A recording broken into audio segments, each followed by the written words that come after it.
Mucho gusto, Lisa.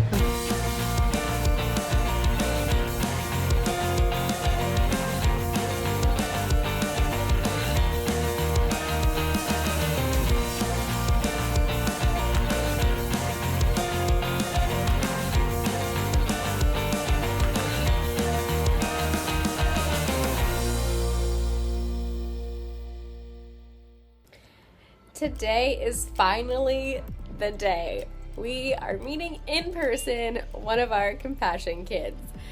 So excited. We started this process actually when we were in Vietnam.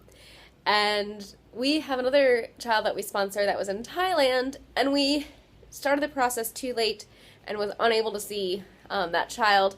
So this was one of the things that we were super excited about when we were traveling the world, was to see some of the kids that we sponsor. The fact that this last week and a half of our 1-year trip, we are finally seeing one of our compassion kids. We are just so excited. So today we are seeing Jose, who is 10 years old. On 2 days from now, we will see another one of our compassion kids. And then a week from now, we will see a third one up in Quito. So super excited. Oh my goodness. Actually, not even a week. Yeah, basically we're going to see 3 kids in the span of like 6 days. Super excited. And if you have been following our last 2 vlogs, you've seen some of Guayaquil, and we are going to see some of the same things today. When we were exploring it on our own for the first time, we were also scouting out for things to do because we are meeting Jose here in Guayaquil. And so we think we know what we're going to do today, but you know, it could change. I feel so good today. Alright, I am like excited, but also a little bit nervous. Ah! Why are you nervous, Lisa? I don't know, it's just been like a long time coming. We've had to plan this so far out, and I've been thinking about this day, and it's finally here, so I'm excited. Feeling lucky. What a lovely day. Woke up on a vibe, y'all. Got a brand new thing. Yeah, it's all going my way. My shoes got sold. Got a strut in my walk now. Got a pocket full of sun. Won't say it won't go down. I'm a winner, I can feel it in the city. Yeah, heavy when I breathe it in it. Roll the dice for the 7, hit 11, hit a 7, hit 11 again. I'm all good. Got a 4-leaf clover. Y'all can knock on wood. It's my lucky day. What a day! That was a lot of so fun. We were so tired though, oh my goodness. I talked so much. My voice is almost gone. So it was super cool. We actually met Jose and his dad and a lady from the Compassion Center before we met our host, as he was running a little bit behind. But actually, anyway, I looked at the time when he got there. He was still there right 3 minutes early. 3 minutes early? He's there 3 minutes early. We were just, all of us were there early. Yeah. So we were all excited. Yeah. So this is the Malecon 2000 area, really nice area in Guayaquil. They have like fenced it off, like put lots of monuments, statues, and have made this a really nice area. They even have free Wi-Fi throughout here, so that's pretty cool. So this is our meeting spot. Like I said, we are early, so I don't see anyone else yet, but we should be here in about 10 minutes. All right, let's wait till our host gets here, but I see our kids, so we're gonna go say hi. Forget the rules. We're saying hi. Hola! Jose! Mucho gusto! Lisa! Peter. Peter. ¿Tu nombre? Yesenia. Yesenia? Mucho gusto. Peter. Mucho gusto, Ronald. Ronald? Ronald. Peter. Lisa. Mucho gusto. Ah! Venía emocionada. So Jose, we found out later, started in the Compassion program just before, or maybe about the same time that we started sponsoring him. So we've been his only sponsor. It sounds like, which is awesome. He's 10 years old, so we thought maybe he had been in the program when he was younger, because you can start, I think, at like age 3. But no, he was in it at age 7. So super exciting that we've always been his sponsor. So that's pretty cool. Right for the rush hour Guayaquil traffic, you're just going to hear the beeping of horns. Yeah, it's loud, noisy. Anyway, it was really cool. So Jose was a little bit shy at first. We were walking along the Malecon 2000, and we thought we'd go to the Ferris wheel, but he didn't want to do the Ferris wheel. He was shy and scared to do that. So instead, he wanted to go to this park where they had these cars you could like drive around. So it's an amusement park.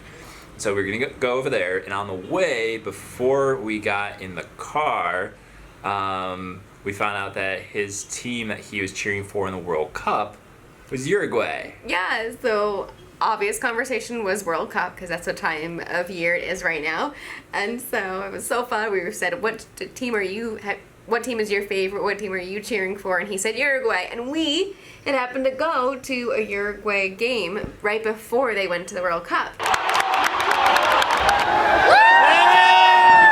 And thankfully, I've been carrying the flag that we bought for that game in the bag. I had thought recently about pulling it out of the bag and putting it somewhere else, but I'm glad I kept it, because then I just whipped it right out. I was like, hey, look what we actually have. And his face just lit up. We took a picture with it right away. So fun. And then we asked him, hey, do you want it? Because we literally got it for the game, and we thought maybe we'll hang this up when we get home, but what are we gonna really do with it? It was huge. We asked him if he wanted it, and he lit up. So after that, yes. that was the icebreaker. And so that helped. Then he was more talkative. I don't think before that he even said one word. No, he did say a little bit, but not really to us. But not to us, only to his dad, whispering to his dad. Yeah, you kind of go to his dad and kind of hug around him. Yeah, it was so great. I'm so glad we had the flag with us, and he's gonna love that so much more than we ever would have.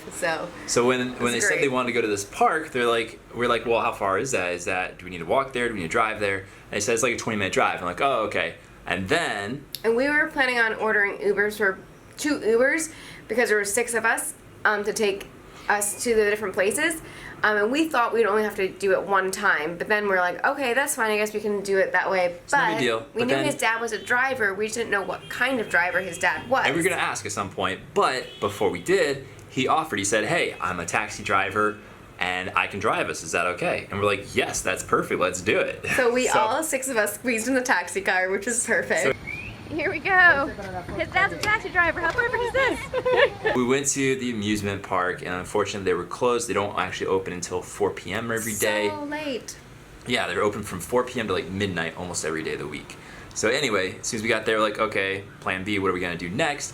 And, we're like, well, maybe go to the iguana park and feed the iguanas. But they suggested, so Jose's dad suggested that we go to this mall instead. They had an arcade. Yeah, so we're like, okay, let's go ahead and do that. They had some kind of a play center, game center. So we went there and found out that they had bowling. Oh, there's bowling? Could we do bowling? Jose and his dad and the lady from the center and our host, all 4 of them had never played bowling before. First time, primera vez? Yay! Mire. Here you go. This?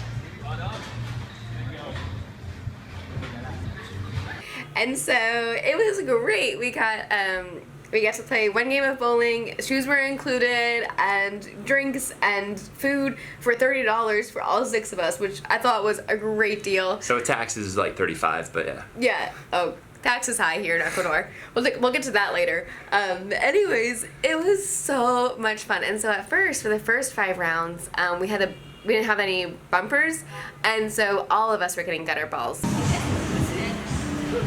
Straight down the middle. Wow! Here we go. Oh! So close. Woo! Oh!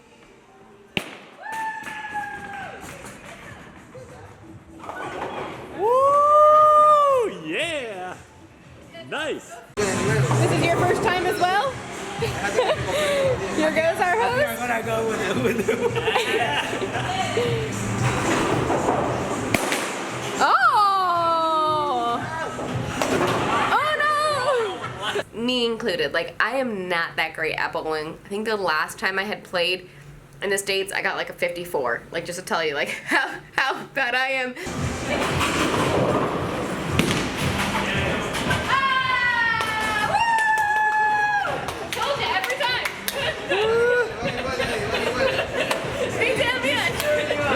Peter normally breaks 100.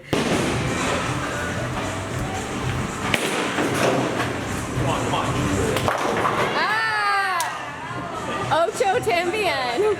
We were all doing really bad though to start with. So halfway through, we're like, okay, we'll go halfway, and then we'll ask them to raise the bumpers so we can't go in the gutter anymore. And then as soon as we raised the bumpers, it was so funny because then that was Jose's first time where he threw it and it wouldn't have gone in the gutter.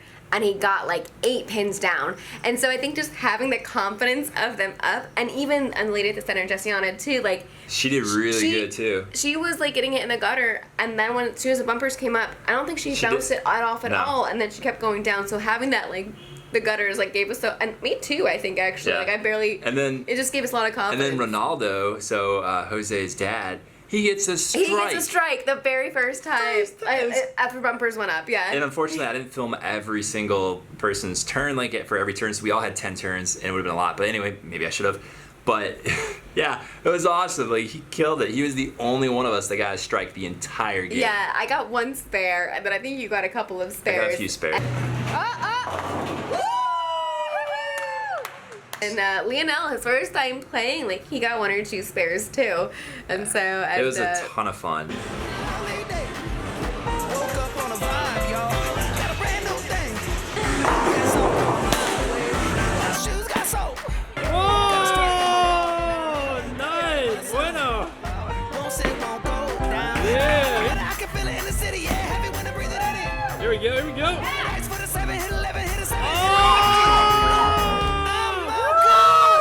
Got a fall-leaf clove. Y'all can knock on wood. It's my lucky day. Oh, my.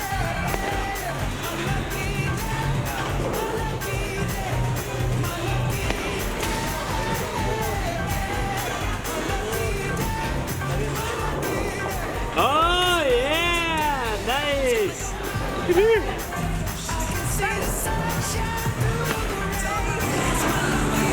Peter's the only one that I think broke 100. Oh, Lionel might do it too. Yeah. Oh, whoa. Bueno. Jose, the very last turn, he did his best. See, spare. Woo! Good job. You get an extra throw. His first spare. Woohoo!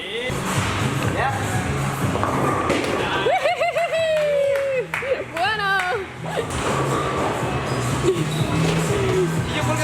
After we had bowling, we walked downstairs, and then that was where the arcade was. And we needed to get to lunch, but like Jose really wanted to ride this like motorcycle. And I just thought, oh, great, we'll just put like the change that we need for this Put a one quarter ride. in the machine. And because it was a quarter, it said, and we'll just Well, it's 22 cents. yeah, something like that. So I was like, all right, we'll just, put a quarter in and be good. But no, you had to like buy like a card. But it worked out good because we didn't see from the front, but in the back they had like these bumper cars. So cool. So we bought like a $5 card. So it's 80 cents for each person to do the bumper cars, but only 2 of them were working, so you can only do 2 people at a time. And So- really only one of them was working well. Yeah, we get in and there's a red and a blue one, and Jose chose the blue one to start with, so I went in the red one, and we start, and I'm like jamming into him and zooming all over the place. I was like, Peter, stop being a And, like, bully, but I didn't realize no. the red one had way more power. Way more- Oh! Peter, don't hurt him! Peter, let him get you! I wasn't trying to be a bully. I was trying to show him how it worked, and then I was trying to coach him on what to do. Then I'd like sit there or spin in a circle and wait for him to come charge and like He hit was me. still having fun in the blue one, but then He was the having a next blast. time I went in the blue one and he So switched to the red one. Jose jumped over to the red one. I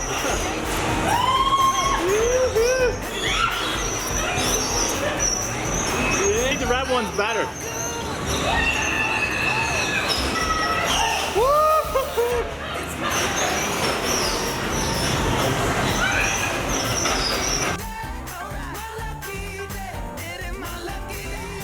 And that was really fun. And then we came here for lunch because our hotel has an amazing lunch.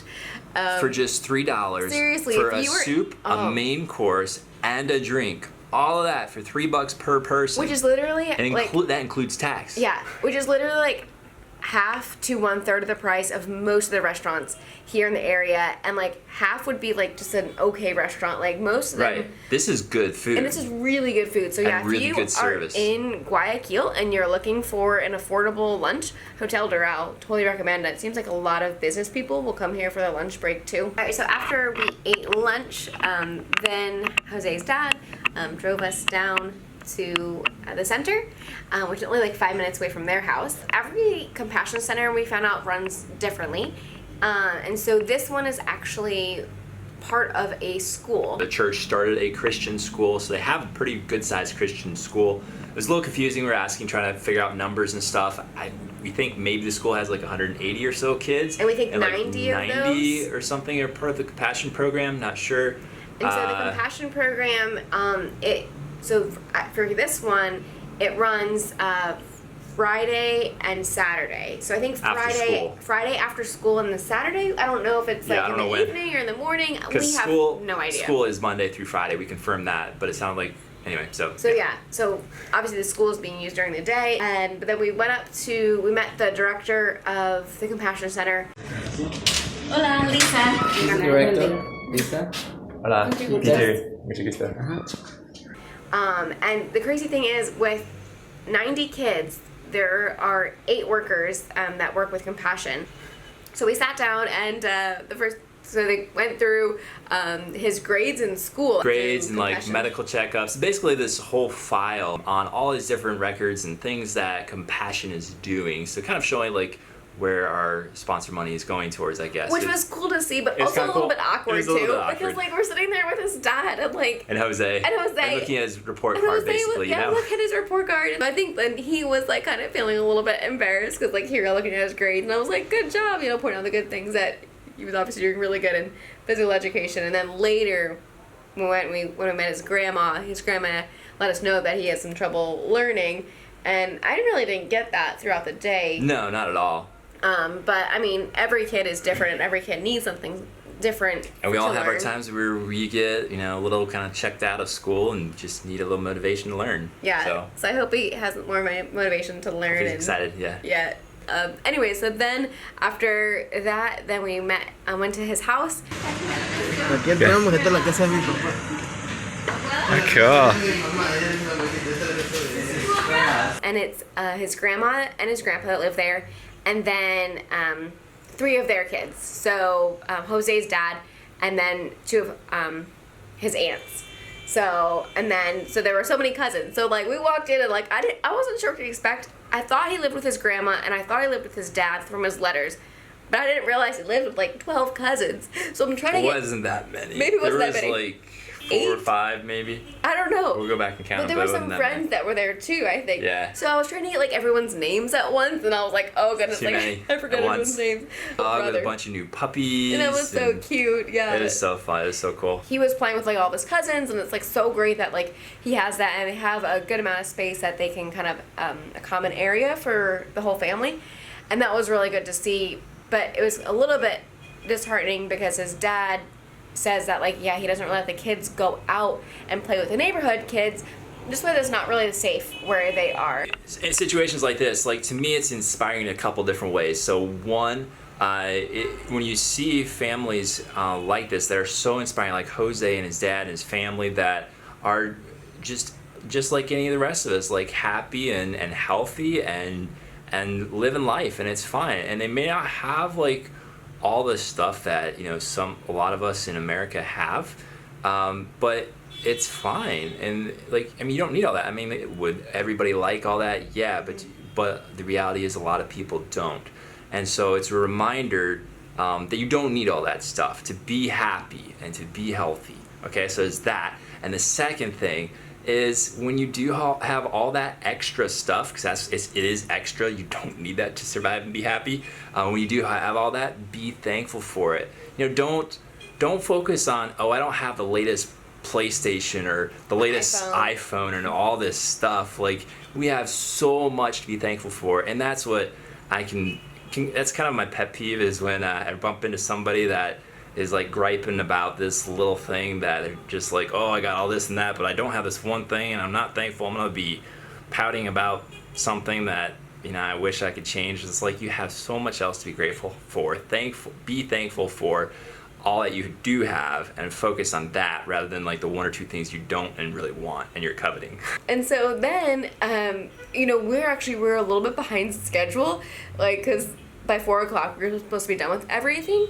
And so we looked at the time, it was like 3:30, so we wrapped it up giving gifts. And we had got him colored pencils and something to draw with because we knew he liked drawing. And then we got him a World Cup soccer ball. Now, when we were in the mall, we walked past and he wanted the official World Cup soccer ball. What he didn't know was we already got him a soccer ball, but it wasn't the official one.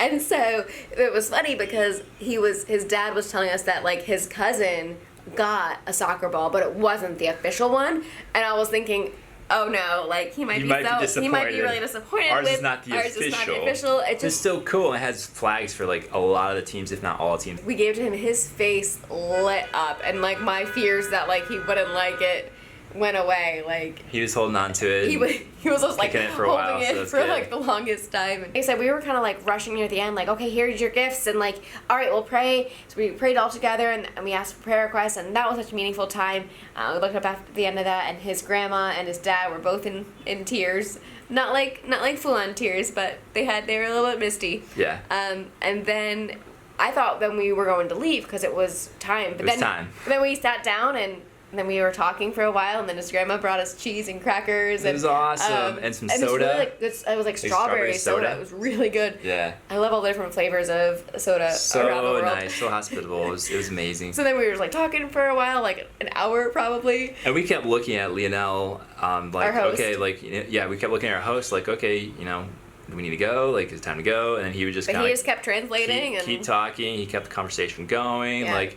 we would let the conversation die every once in a while, just to be like, okay, do we go? Kind of thing. Right, yeah. Because we're like, we're past our time. Aren't we supposed we to go? didn't want to go, but like we also knew that we were supposed to go, so Yeah. I didn't want the host to have to be like waiting for us. So, anyways, but he was fine, and it was great. Our host was amazing. Thanks, Lionel. Yeah, thank you, Lionel. Everybody was amazing. Really good we time. had a great time with the family, with Jose's family. I'm super thankful for Ronaldo for driving us all over the place. Yeah, we ended up paying him at the end, and he didn't even want to take it. But we're like, yeah, you need to take it Well, I was because so you happy drove us all over. Because we were just going to do 2 Ubers, and this was better because we were all together. We were sitting there talking.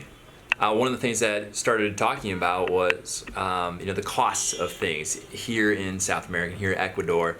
And it just blows our minds, like, the average income is, less than the States, but the cost for things like housing, like rent or buying a house or buying a car is so much more. They were saying for like a 2-bedroom apartment in the city, like $200,000 to $500,000, depending on, the amenities with it.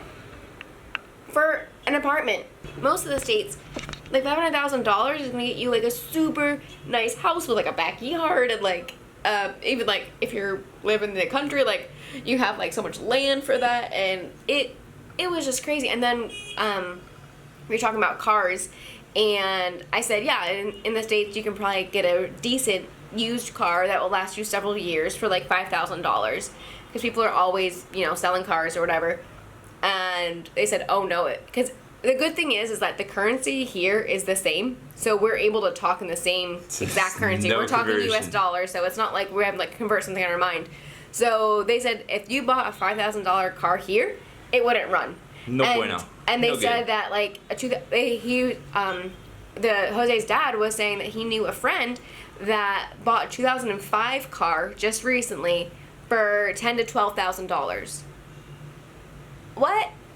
2005, guys. It's 2018. This is probably not even a Subaru. Yeah. Like what? What? So, yeah, and this has been a common theme here in South America. This is not the first time we've heard this. So when we were in Uruguay, the first country, they're like, oh yeah, clothing is so expensive. Like, if we're in America, we will buy a lot of clothes and bring that back. Or if somebody's in America, ask them to bring some back, if we can. They have rules against all that stuff too, because they're trying to protect the economy. But anyway, it's crazy. And then in Lima, find out that houses are going for like $1 million or $2 million. Oh, In Lima. just for the property, not for the house. Right. It's insane. So we've been traveling around. This is a common theme that we are finding that like housing, cars, like way more expensive. And So we're like, yet how do people survive? How do and people the food, survive? The grocery store prices are really about the same. Groceries about the same. Maybe a little bit less, but gas prices is better here in Ecuador, Here but in it's Ecuador, but but other it places wasn't in it's Chile. more. It's Yeah. more like 5. So, I mean, some stuff is similar, but like some yeah, things gas are here way is like more. $1.50 a gallon, so much better here in Ecuador. Now, granted, we are in the bigger cities, so I guess if you compare, to like, this is kind of like a LA or New York City for the country, I guess. So if you go to some of the smaller villages and towns, the prices I'm sure would come down a lot, at least for the housing, but maybe not for cars. Because Right, cars, no. I would think, would be about the same. Yeah. We found out we were coming back that Ronaldo had recently just finished paying off his car, so he owns his own car that he The drives for taxi. the taxi. It's a nice car, and so that was super In 5 inspiring. years, he paid it it off off. in 5 years. Yeah. How many Americans pay off your car in 5 years? Come on. Right? Yeah. I mean, it was That was It awesome. was a used car here, but It was a used car. we know how but- much used cars but cost. it was nice. So, I mean, it was probably still a decent amount. Like, I mean, to me, that's just so inspiring. Again, Mm-hmm. it just the human spirit. I love it. yeah, we had a great day today, and I'm glad. I was thinking about doing the visits back to back for the host's sake, because the host is traveling 3.5 hours one way to be with us. So we have the same host for Thursday when we meet up with Maria, and Leonel will be coming back down. But I'm glad we have a day of rest, because I need to recover my voice. I'm about to lose it. And I'm so excited that this experience isn't over yet. Like today, that was this experience. This day is over, and it was so nice to meet Jose. But I'm so glad that we have more coming, and then we get to meet Maria Jose. Yeah. On So Thursday. Stay tuned for those. Yep. When we were bowling with Jose, one of the questions he asked pretty quick was, "Hey, you gonna come back for my birthday, which is in September?" We're like, it's the flight's pretty expensive, so probably not. And then later, when we were at his house, he was like, "Are you gonna come back next year?" We're like, I was like, "Flight's a little probably expensive, not. Probably not. It might be a few years. Maybe someday we'll come back, but it'll probably be a few years before we do." It was sad to say. So I mean, yeah. Probably not. And then he's like, when? I'm like, Don't know. I don't know. We will write. You can practice your drawing with this stuff and send us some pictures that you draw, and we'll send you photos from what we took today. Yeah, we do need to learn Spanish. Spanish. It was so helpful to have Leonel. See, we thought that the person at the center would know both English and Spanish. I guess that was us being naive. And so we thought, why do we need a host too? Like all these different people. Definitely. But she only knows Spanish, and so we were talking with her. But like to have the host to translate, I mean, that was wouldn't have been able to that was communicate crucial. otherwise. Yeah.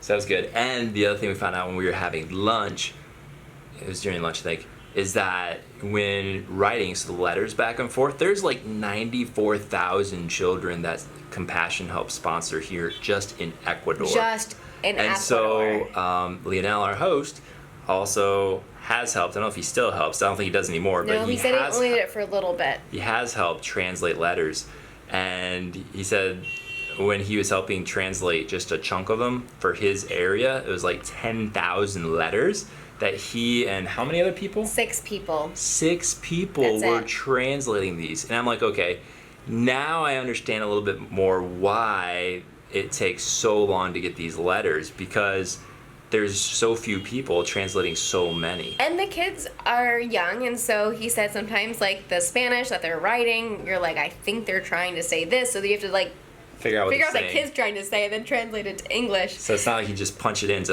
Google Translate. Yeah, and so he actually, Leonel, our host from today, and also our host that will host when we are with Maria Jose, he was letting us know that when he was translating, it was during the time that they had an earthquake here It's like 2 right years after ago. it happened. And he was translating for his province, and his province was where the earthquake happened. And so because of that, the letters he was translating was just super sad. He had to let sponsors know that the kids' parents died or relatives died, and he just was really depressed having He was read getting that. really sad with I some mean, of the I stuff can he was working imagine, with. So. like, to have to do that many letters and like- just, like, news after news of, like, yeah, my neighbor, whatever. So, Because like... he translated at least like 500 letters before I think he was like, okay, I gotta be done. Yeah. So I mean, I can understand, and like that is tough. So yeah, when you're thinking about it, like definitely be be praying not only for the kids that are part of Compassion, but like all the working workers. wheels of it. There's a lot of work. So yeah, it's a lot of work on the ground. So anyways, we are very happy with today. It is a process to like plan it. Like I said, I had to like plan it out when we were in Vietnam. So that was a long time ago. So there are some things that we still feel like could be improved in the planning process. But at the same time, we are also starting to appreciate, I guess, a little bit more how big Compassion is, and understaffed possibly, and therefore why some of it is maybe a little bit confusing or a little bit difficult and not as smooth as maybe it could be. Yeah. We do have some suggestions that hopefully we'll be able to pass on and maybe improve the process a little bit. But overall, we are very, very happy with today, very thankful, and excited for the next couple visits. Yeah, stay tuned. Thanks for following along. Good night. You have to tie your shoes. I haven't had to tie my shoes in like a year. It's gonna be weird if I get shoes I have to tie again. Oh goodness. Just tighten it.